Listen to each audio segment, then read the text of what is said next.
বো বো বো বো পেও পেও পেও কক কক কক কক। কি বলছিস সেগুলো? 5,000 শব্দ বানাবি এগুলো দিয়ে? তুই কি বোকা পেয়েছিস আমাকে? স্যার, 5,000 শব্দের মধ্যে আমাদের বিদ্যালয়ের রচনা। আপনি শুধু শব্দ গুনে যান।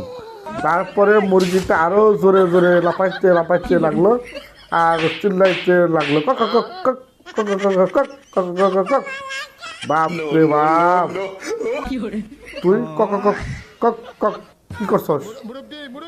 তুই কর, আমি এখন যাই, না হলে আমার প্রেশারের বড়িটা এমন হয়ে যাবে যে মাপতে গিয়ে প্রেশারের মেশিনটাই ধ্বংস হয়ে যাবে।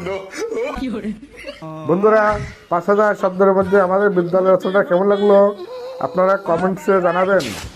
আর ভিডিওটি ভালো লাগলে লাইক করবেন, যত পারবেন শেয়ার করবেন, আর চ্যানেলটা সাবস্ক্রাইব করে দিবেন।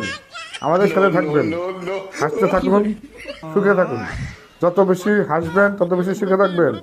আর মুরগিটা না তক্তার নিচে পরে হাস করছে, কক কক কক কক কক কক লাফাইছে আর বলছে কক কক কক কক কক কক কক কক কক কক কক কক কক কক কক।